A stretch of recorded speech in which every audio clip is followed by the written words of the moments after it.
Hey everybody, what you're about to hear is the best of a couple of live shows we recorded for Christmas, one at Portland's Revolution Hall and one here in Seattle at the Neptune Theater.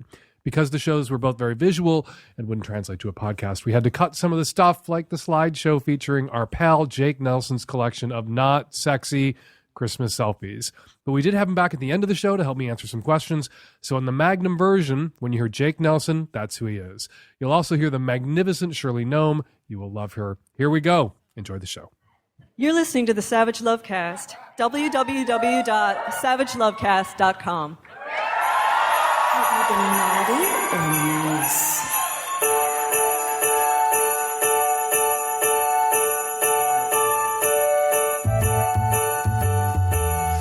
If you're stuck in a relationship quandary, or if you're looking for sexual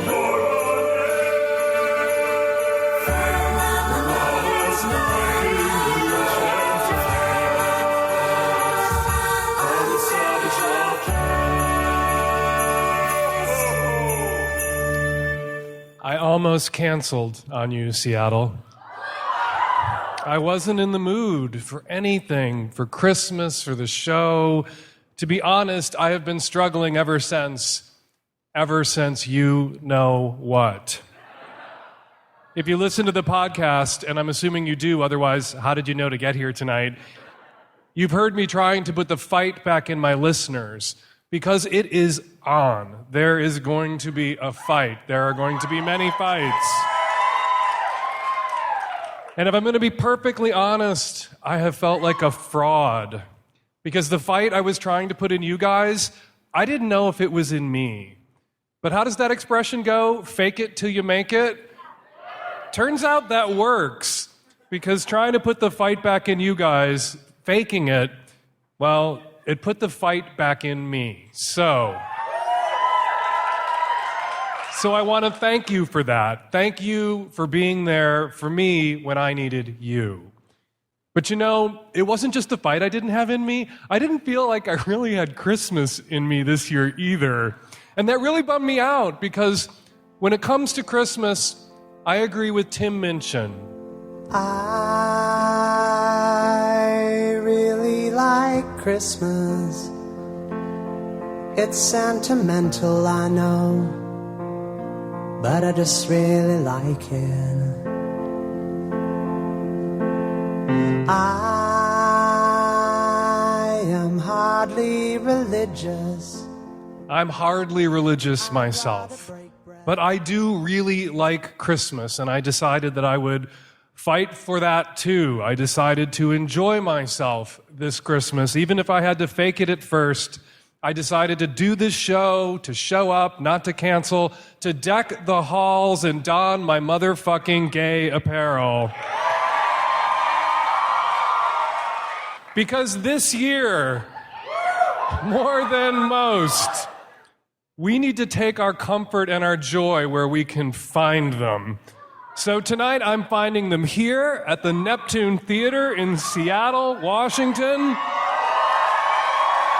where we are taping our Christmas Special Savage Lovecast Live Christmas 2000.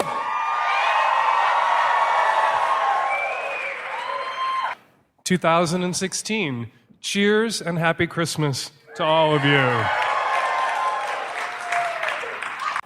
We get questions here and I answer them. That's basically this gig. And the pace of the questions coming in, it always picks up in December. But this year, people aren't calling to ask whether fuck first applies to Christmas Eve, and of course it does. Or whether to come out during Christmas dinner or after. Or what the perfect gift might be for the newest member of your six-sided bisexual pan-polygon. No, the number one question we're getting this year is whether to go home for Christmas. And we're pretty much only getting this question about Christmas.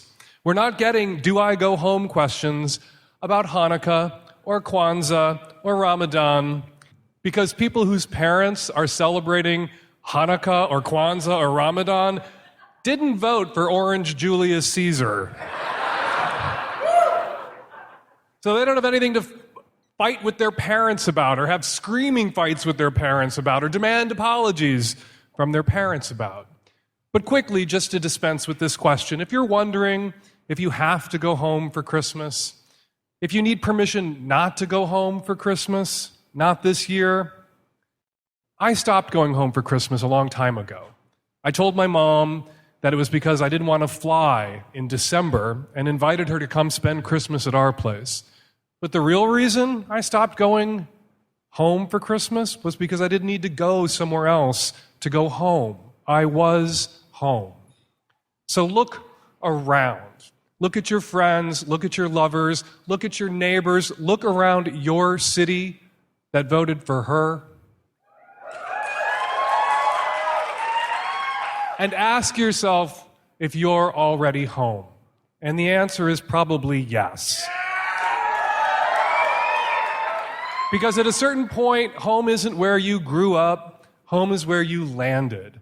It's not the people biology assigned to you or fate assigned to you, it's the people you chose. So you are home, and welcome home, and I hope you have a wonderful Christmas here at home. Today's episode of the Savage Lovecast is brought to you by Winc, the wine club that sends wine directly to your door. Try Winc, get $20 off and complimentary shipping when you go to trywinc.com/savage. That's trywinc.com/savage. Today's episode is brought to you by Blue Apron. Blue Apron delivers all fresh, high-quality ingredients and recipes you need to create delicious home-cooked meals. Get your first 3 meals for free by going to blueapron.com/savage. This episode is brought to you by Squatty Potty, the toilet stool that facilitates faster, easier, and more complete shitting. I am not kidding. Go to squattypotty.com right now and use offer code SAVAGE to save 25% off your entire order plus free shipping. That's squattypotty.com, offer code SAVAGE. We get a lot of questions, and we're going to try to get through as many of your questions tonight during the show, so I'm going to rattle off a few right now, because this is the Sex and Relationship Advice Podcast racket. And so, questions, here we go. Should I fuck my 18-year-old coworker? I am 27 and she has been putting the moves on me, and she is gorgeous and we have great chemistry. I feel conflicted. Please advise. Go ahead and fuck her. Merry Christmas. You have my permission. Please Google the campsite rule. Leave them in better shape than you found them. No unplanned pregnancies. No sexually transmitted infections, if at all possible. No promises you couldn't keep. Nothing said during lurve making that you didn't actually mean. And when it ends, and it most likely will end, you leave them in better shape than you found them. And then that's okay, that age difference. I had a 27-year-old boyfriend when I was 18, and look at me now. I'm wearing ridiculously tight pants and a sparkly jacket in a room full of drunk people.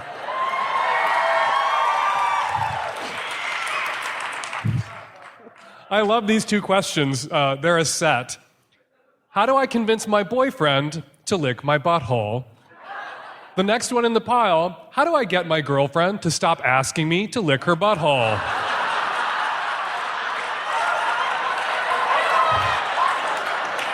The quickest way to get someone to stop asking you to lick their butthole is to lick their fucking butthole already. And if you want a boyfriend that you don't have to convince to lick your butthole, get a gay boyfriend. Daddy Dan, thank you for that. I am a 36-year-old man and my friends mock me for dating a 20-year-old girl. How do I make them stop being so mean to me? That's just jealousy. Probably. It's also a little bit of social policing, and I don't think that that's necessarily a problem.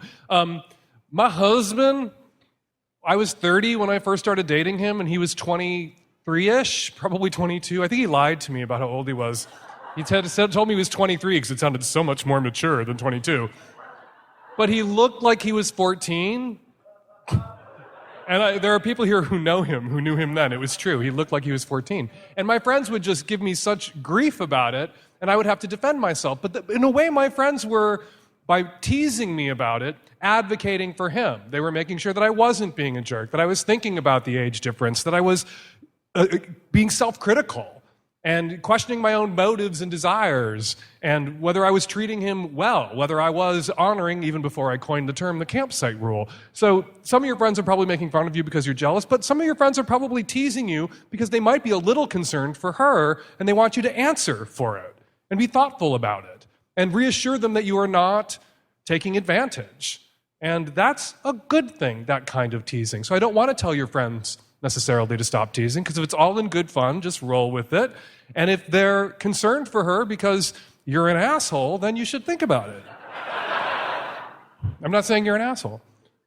We made it through the election, and now Thanksgiving, but the winter holidays are still looming, and you are going to need a lot of wine. Actually, you're going to need a lot more wine than you've been needing of late. And if you aren't sure about what kind to buy in bulk, Winc is the way to go. Winc, spelled W-I-N-C, formerly Club W, has a new name and an improved look, but it's still the same wine company introducing you to wines that you will love.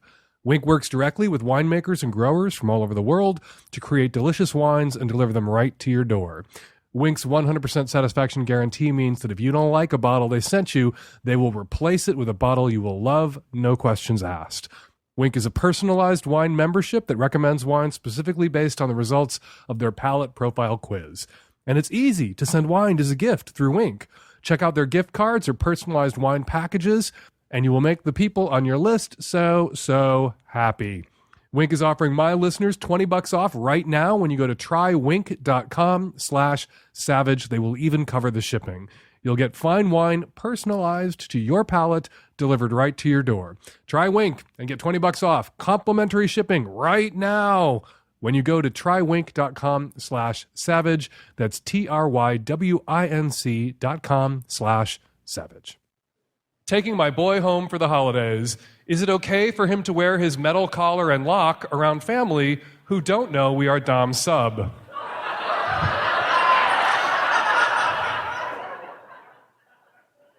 Around my family, that wouldn't be a problem, I think. You have to ask about your own family. You know, my mother used to say that there are things that a mother has a right not to know, and that you're maybe in a same-sex relationship, although we don't know, or whatever else that you're doing. Your family probably feels that they have a right to know not the particular details of the kind of sex that you're having. It's relevant, and you have a right to introduce your family to the people that you are having sex with, to the relationships that you're in. That doesn't have to be hidden. That you have a dom-sub relationship, depending on your family, that might be something that it would be considerate of you to not burden them with those mental images. You know, we burden them with the mental images of the fucking and sucking that we are presumed to do, but then there's everything else. If your parents were in a dom-sub relationship, would you want to know? For me, that's always the test. And it can feel sexy and exciting to rub your dom-sub relationship in their nose, but if the shoes were on the other feet, would you want Dad to kneel on the floor and eat his Christmas dinner next to Mom? Probably not. And so I think your mother deserves the same consideration. Call me old-fashioned.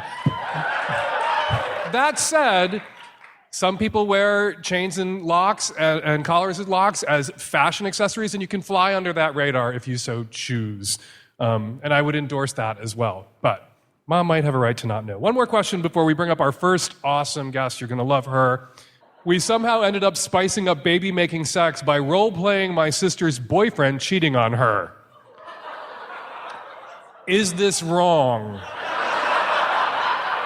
It would be wrong to put it in the baby book for that kid to read about later. It's the holidays, stories about family. Another story about my mother. Quickly, my mother kept a diary during each of her 4 pregnancies that then when we were adults, she gifted to us. When we were all about 30, she passed out these diaries of when she carried us. And I don't think she reread them because she didn't redact it at all. And like every other page while I'm in there, my parents are fucking. And she writes down, oh, just made love, da-da-da-da-da. And I'm like, I'm in there. You wonder how I grew up to be gay. I was swimming in a puddle of cum for 9 months. And I developed a taste for it. And I didn't need to know any of this. And it's fine that my parents were fucking, but I didn't need to know that I was getting the facials in the end. So I would say the same to you. I don't think it was wrong that my parents fucked every other day for the 9 months that I was in there. And I don't think it's wrong that you fantasized about your girlfriend's boyfriend cheating on her to get it up and get it off and make a baby. Just don't fucking tell the baby. All right, we're going to bring up a guest. Want to know the best gift to give this holiday season? Well, nothing says I love you more than the gift of a complete elimination. Nothing says I love you quite like completely empty bowels. And the best way to achieve this is by experiencing the benefits of a healthy toilet posture with the original Squatty Potty toilet stool. With Squatty Potty, you will enjoy faster, easier, and more complete shitting. Squatty Potty helps anyone who might suffer from constipation, hemorrhoids, or too much straining on the toilet when you're trying to take a dump. Squatting, in the position the Squatty Potty helps you achieve, opens the colon and gives waste a straight shot at exiting the body. A complete elimination is very important to overall general health and other things we sometimes talk about on this show, and Squatty Potty can get you there. It has thousands of 5-star reviews on Amazon, and the New York Post says Squatty Potty is the best chunk of plastic $25 can buy. Squatty Potty is available nationwide at Bed Bath & Beyond and Target and Costco stores, and you can go to squattypotty.com, use code SAVAGE, and save 25% off your entire order. This is the best deal out there, so don't use any other coupon codes. Go to squattypotty.com, use code SAVAGE, and save 25% and receive free shipping. That's squattypotty.com. Our first guest tonight is an internationally acclaimed cabaret performer who has toured the UK, North America, and Australia, performing her own brand of cult musical comedy, and musicals are the only cult I've ever joined. She just signed a record deal with 604 Records, and she'll be releasing her 4th album in 2017. Please welcome to the stage Canada's own Shirley Gnome. So this song is dedicated to anyone who has partied too hard or just likes arts and crafts. And/or, I should say. It's called the Glitter Song. I'm a devastating diva with perfect pitch. I'm a bona fide busty buxom badass bitch. But I drink too much, I make poor life choices. I woke up in a ditch. Woo! Me and my bike piled up in a heap. Guess I didn't take my cab cause I'm too cheap. That's the best I can guess cause my memory's a mess. At least I'm still wearing my dress. Woo! That's when it hit me in the morning light. Under my clothes something wasn't right. I took a peek underneath. What did I find? Mystery glitter where the sun don't shine. Whose glitter, glitter is this? All over my clitoris. I've had a shower 25 times. I can't get the glitter off this vulva of mine. Whose glitter, whose glitter, whose glitter is this? All over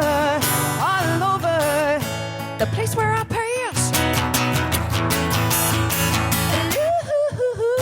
Glitter when I sneeze, glitter when I cough. It's been a couple weeks, I still can't get it off. I know what they say, now I know what they shout. Glitter is like herpes and I am breaking out. Glitter in my panties, glitter in my shoe. When I took a dump, there was glitter in my poo. Glitter on my clothes, on everything I've worn. I think I might have fucked a unicorn. And I mean the mythical beast, a unicorn, not the third in a relationship. Just felt the need to clarify that for this audience. But when I saw my reflection, I looked so good, like a diamond in the rough, with all these sparkles on my muff. It's itchy, yeah, it's scratchy, yeah, it burns down below. But The glitter in my soul is like the glitter on my hole. This glitter is bliss all over my clitoris. I've had a shower 25 times. I never want the glitter off this vulva of mine. I gotta have it, I gotta have it now that I've tried. So tell me, where did that unicorn, where did that unicorn, where did that unicorn hide? I wanna go for another ride.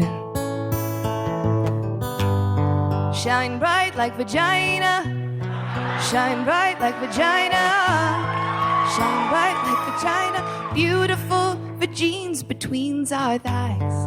Shine bright like vagina, shine bright like vagina. I'm glad you remembered that song. Shine bright like vagina. This is my little song about fucking Christmas for the sake of fucking. The holidays are here, the bells begin to chime.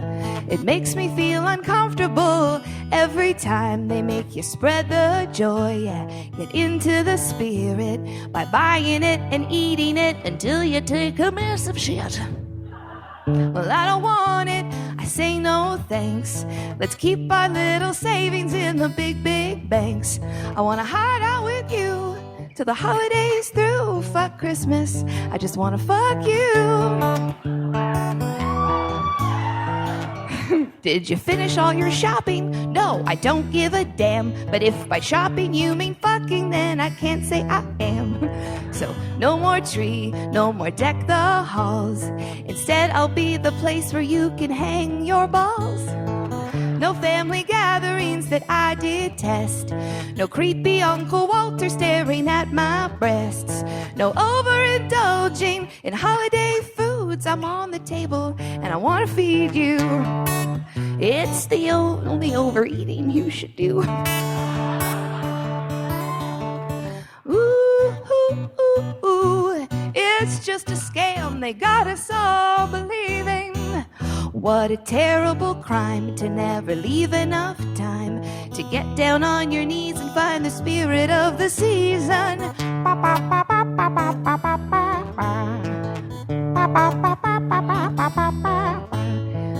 I couldn't afford a trumpet player to come with me on this trip, so there should be an innuendo here. Instead, I'll say this: I'll twist your nips and blow you while you shit on my tits. I know, you can laugh at me, I'm a romantic, okay. 'Cause when it comes down to it, all I want is you. And a towel might come in handy too.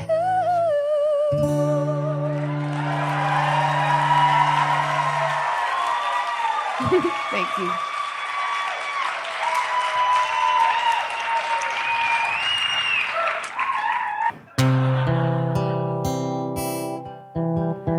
I'm so tired, but you're giving me the eye.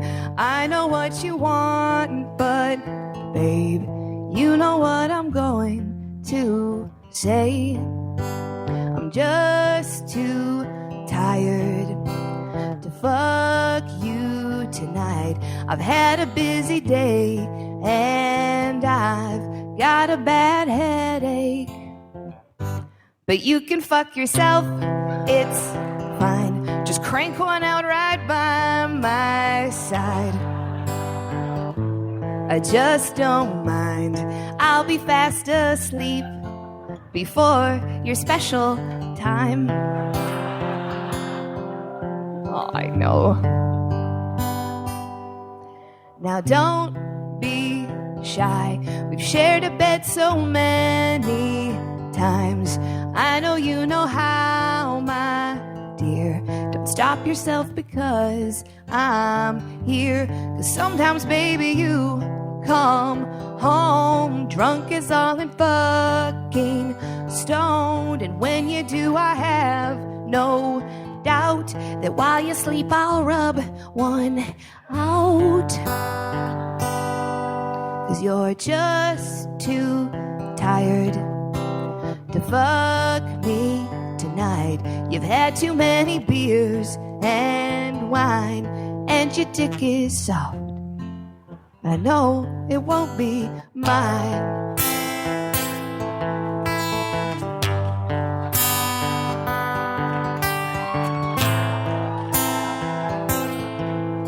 It's kind of a sad song too, I guess. So go ahead and fuck yourself. This time you can't have my help. Give yourself the sweet release. Tomorrow I will clean the sheets. I love you, baby, oh, so much. You're comfortable enough to touch and love yourself in your fine crotch. Forgive me if I start to watch.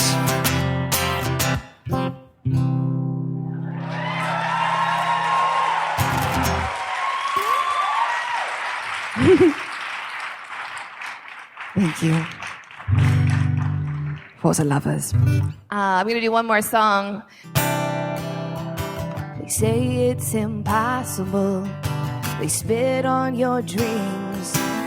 Don't listen to them, because it's not what it seems. They try to tear you down, say you're a hopeless fool. To give up and to smarten up, the world can be so cruel. Don't listen to the haters, forget all that stuff.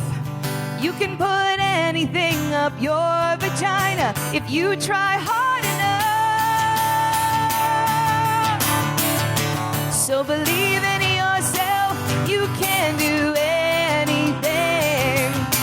Trust in yourself, you'll have everything. A cucumber, a dozen eggs, a can of Mountain Dew. There's nothing that you can't shove deep inside of you. Thank you. I appreciate your support, but I do realize this song has a bit of a flaw in it. I did say that I wanted everyone to be inspired by it, and I know not everyone here has a vagina, so that doesn't seem very inclusive at all. So if you're here tonight at the Neptune Theater and you do not have a vagina of your own, during this song, just imagine your sisters or your moms. There are no refunds, thank you. Compared to all the objects you could shove into your hoo-hoo, there are so many things that are harder to get inside of you. Like the feeling of belonging, or a little self-esteem, or hope for our future, or hope for our dreams, in a world that always tells you you're not good enough.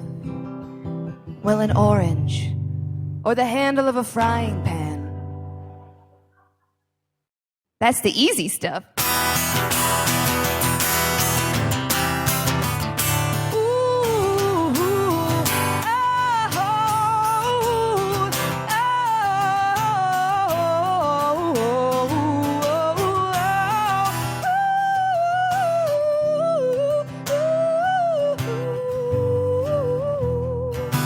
Now, what I'm trying to figure out in that part of the song, when I'm hitting all those pretty high notes, is how to get a whole bunch of stuff to fall out of my vagina on stage. I haven't quite figured out the mechanics of how to do that, but I'm going to take my own advice. I'm going to believe in myself, and one day I'm going to come back to Seattle. I'm going to fucking do it. 'Cause you don't need a purse, you don't need a bag. All you need is you. Check your asshole, there might be some room. Just imagine it for now.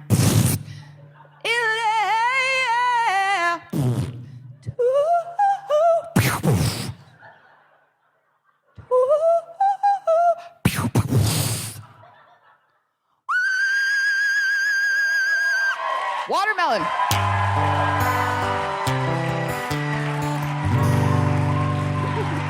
Thank you. I'm Shirley Gnome. I'll be back soon.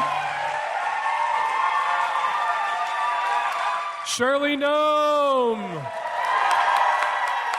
Happy holidays, everyone. Right about this time of year, actually last night, Terry and I start planning our big Christmas Eve party and Christmas Day party where we invite a ton of people to our house and we lay out a giant spread of cookies and cakes that I bake. I am the baker in the family. And on and on. It's a lot of work and it is obscene, and you can see the evidence of the obscenity way, way back in my Instagram account where I've posted pictures of the Christmas Day spread just to show. Some people argue that I'm anti-Christian, anti-Catholic, anti-Christmas, and I am not, and the proof is in the carbs. And thank goodness for Blue Apron, because it's one less meal we have to worry about in the run-up to Christmas as we're out shopping and scurrying around, getting ready for this big party. Each week, they send us a box with all the ingredients we need to make fresh, delicious meals. The night I make my mother's rum balls for the party, Terry is going to make the seared chicken and sage gravy, or maybe the fresh chestnut pasta. Either way, it'll be good, it'll be easy, and it'll be fast, because Blue Apron makes it easy to crank out these great meals. And if you live far from a decent grocery store, Blue Apron is a great way to get healthy food into your house and into you.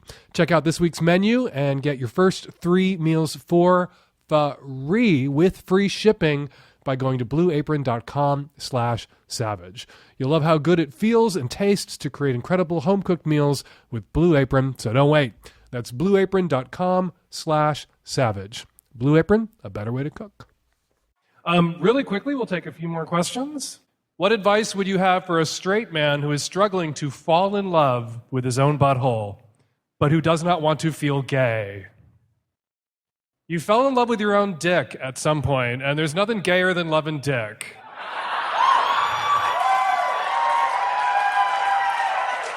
Seems to me you should be able to do the same favor for your butthole. You should be able to be your own genitalia and asshole polyamorous without much effort. Do you drink or get high before the show? Well, obviously. My sister's boyfriend frequently goes on business trips with his ex. They both work for the Dem party and share a room to save the party money. What are the chances they're hooking up? P.S. She is a proclaimed virgin. 110% with that last detail. I noticed in the last few years when in bed with a guy, taking a quick break to smooch between more vigorous activities, guys will look me deeply in the eyes and smile and say, "Hi." Not quick, but a long, faux, sexy, drawn-out, "Hi." Is this a movie or a hot tip on a podcast? What gives? I've never heard of this. And it has never happened to me. Most of the guys just look at me and go, "Bye." So I don't have this problem, but I will research it. How do I engage in dirty talk that sounds sexy? Practice, practice, practice. As you've heard me say on the podcast, if you're struggling with the dirty talk, all you got to do, it's like writing an essay in 6th grade. Tell them what you're going to tell them what you're telling them, tell them what you told them. Tell them what you're going to do, tell them what you're doing, tell them what you did. I am going to fuck the shit out of you. I am fucking the shit out of you. I just fucked the shit out of you. Those are the beginner's training wheels of dirty talk. And if you can force that out of your mouth, and you can, because you're just narrating. It's just closed captioning. It's not that hard. Pretend your partner is deaf and watching porn, and you're narrating the action. Or blind, sorry, and watching porn. Hey, Dan, we came here for our first date 2 years ago, and now we are back and engaged. Aww, I love love. I think we owe you that in part, so thank you. As such an important unwitting third in our relationship, we wanted to see if you would come to our party after the wedding. We know it's a long shot. We would love to have you and Terry there, Bo and Sarah. And I won't read out your email. That's really sweet. Thank you. If it's in Seattle and it's on Capitol Hill and we're in town, sure. As long as I don't have to get on a bus or walk very far. Horny single female afraid of meeting strangers on Tinder. How do I find some casual dick? Well, look what worked out for Bo and Sarah. Look around. There's lots of dick here. You may be engaged next week. Where is the best place to meet guys in person? Not in your house, not in your apartment. Go places. And you got to go to the places where, by being present in them, you are inviting people to approach you.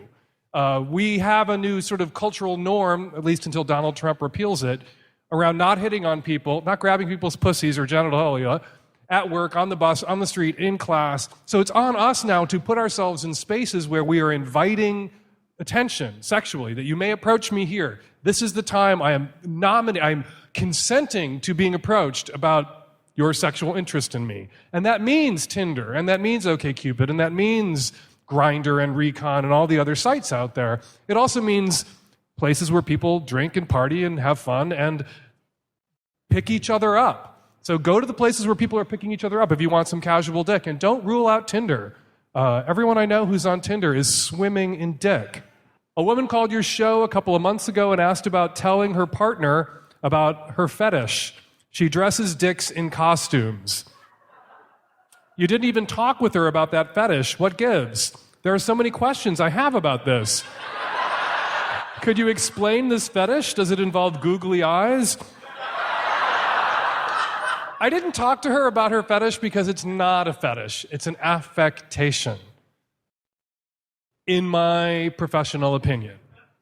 That this is the sort of pseudo-faux kink that someone cultivates because they don't have a real one and they feel self-conscious in our new kink-positive universe if they're just into vanilla sex, so they adopt some weird bullshit non-kink and describe it as their kink, like dressing dicks in costumes. That's not a kink. All right, sorry. If you're here, a person with that kink, and I have just contributed to your kink invisibility, I apologize. But I am not convinced that your kink is a thing. It just makes me think of going to Mexico and all the taxidermied frogs dressed up in costumes. Maybe it is a kink. Maybe you were taken to Mexico as a child and you thought dicks looked like frogs and you saw all those frogs dressed in costumes and that snapped for you. You latched on to that. And now you get made fun of by Faggots with Sex podcasts. Do trans FTMs, trans men, generally prefer to have vaginal sex, anal sex, or top with a strap on? Ask them.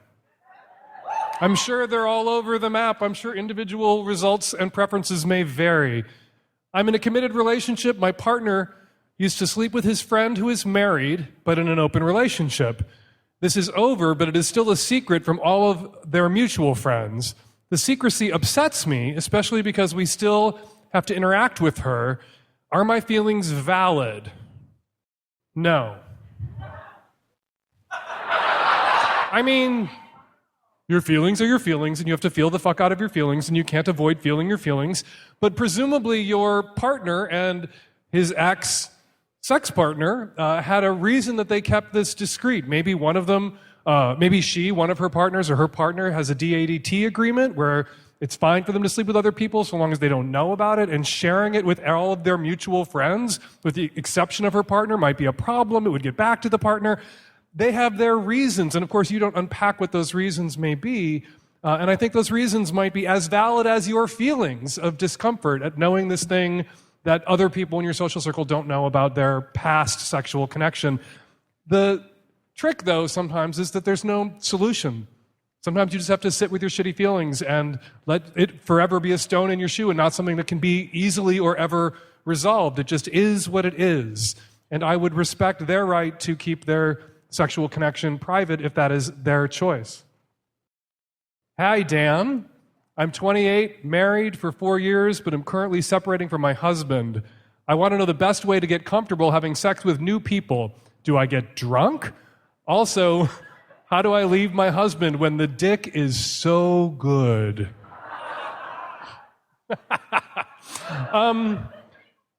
Alcohol is the great disinhibitor.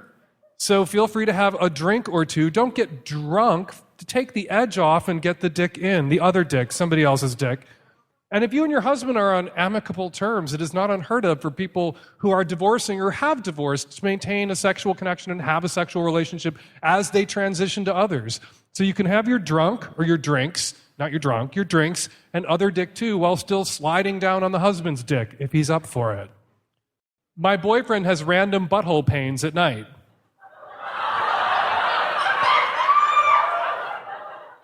Have you heard of this? I have inflicted that, but I haven't heard of it. He claims PTSD when I try to put a butt plug in him. Any suggestions? Stop trying to put a butt plug in him.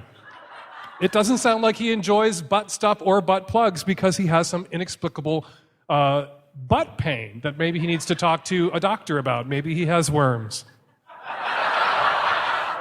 My brother is getting married to someone he's known for only 5 months, and she's kind of crazy.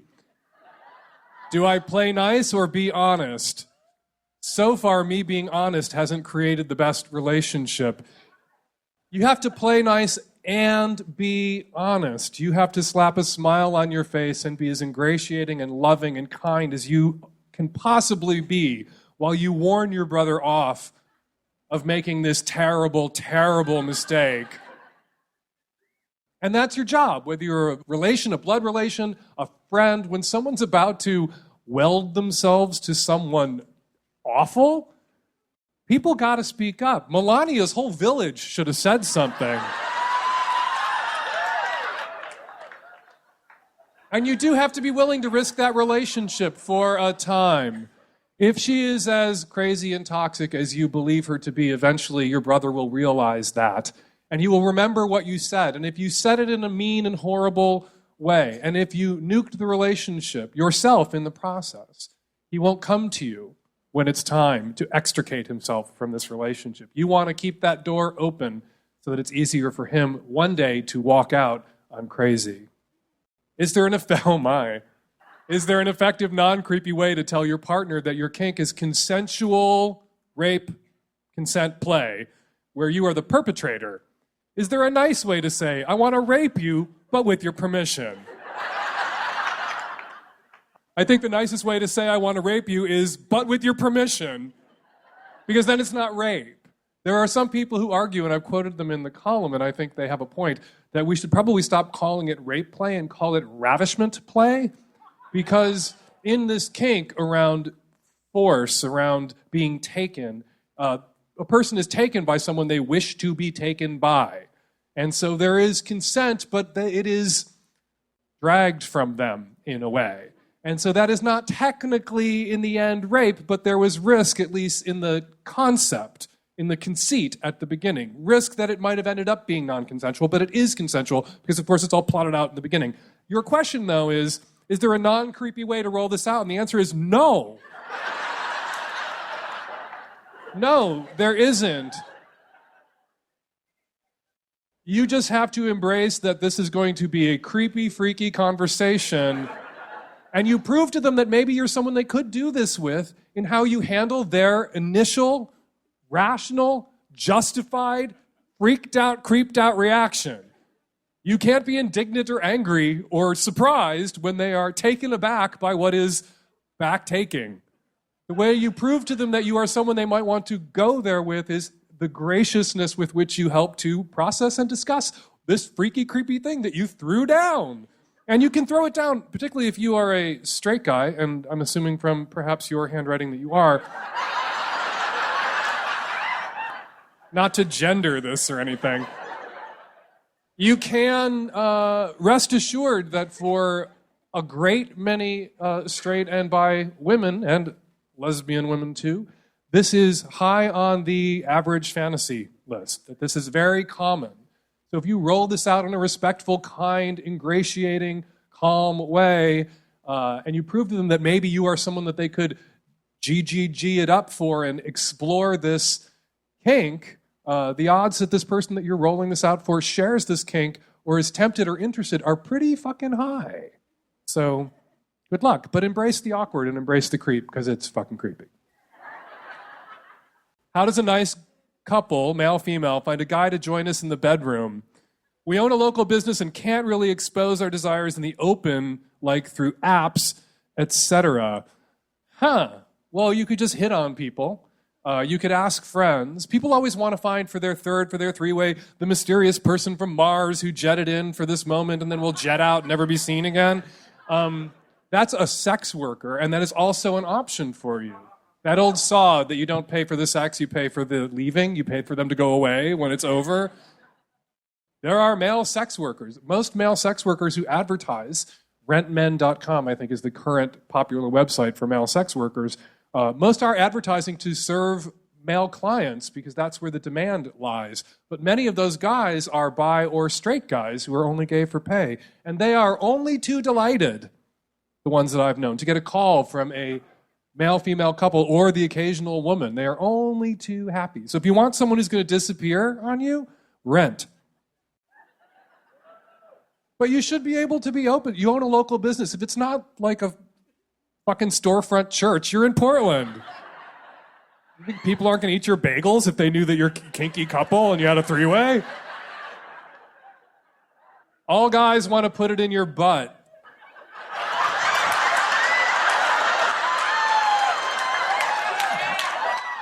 There's more to it. All guys want to put it in your butt, but when you suggest eating it, they tear out, running for the hills. How can I bridge this unfathomable gap? You should date gay guys. I mean, analingus is basically a handshake in gay land. I always feel, even when I give like a snarky, stupid asshole response, I always feel obligated to come back and then give a real answer. Eat theirs first so they can see what all the clamor is about. Be the analingus you want to see in the world, I believe Gandhi said. Hi, Dan. I'm calling to respond to the caller in episode 529 whose boyfriend is controlling her diet and exercise habits. I'm a mental health professional, and I specialize in eating disorders, and Dan was right, DTMFA. Not only should you dump him because he's an asshole, but you need to dump him because being in a romantic relationship with someone who is trying to control your diet, exercise, and appearance puts you at a great risk for developing an eating disorder. This is not something to be taken lightly because eating disorders have the highest mortality rate of any mental health disorder. For your own safety and mental and physical health, you need to dump the motherfucker already. Hi, Dan. I'm calling in response to the woman who called about her boyfriend monitoring everything that she ate. I've never gotten so angry, sweetheart. I've been listening to the Savage Lovecast for 5 years, and I've heard my share of horror stories from women, but nothing made me want to call in more and tell you that you're dating the biggest piece of shit. We are living in a time when women have to call men out for saying stuff like that, and I think that it's your duty as a woman to dump that motherfucker already. Hi, I'm calling in response to the woman who called asking if she should have done more due diligence before getting involved with a guy who ended up not being who he said he was. I'm a huge advocate of scoping out your people before you start getting close to them.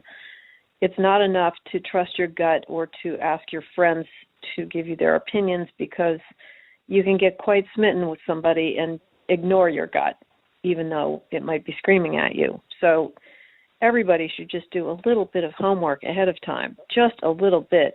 All you need is a first and last name these days, just to find out the very basics of whether somebody is who they say they are. And with that, you can find out the other stuff. So be smart. And we're going to leave it there. 206-302-2064 is the number. If you want to record a comment or a question for a future show, give us a buzz, 206-302-2064. Thanks to Shirley Gnome, Jake Nelson, Tracy Cataldo, my mean lesbian boss, and the folks at Revolution Hall in Portland and the Neptune Theater in Seattle. And special thanks to Tim and Katie from the Popovers, who wrote our theme music as well as that special Christmas version. Tim, you are gone but not forgotten, and we still love you. The Savage Lovecast is produced every week by Nancy Hartunian and me and the tech-savvy at-risk youth. And Nancy, we will all be back at you next week with another installment of the Savage Lovecast. Thanks for downloading.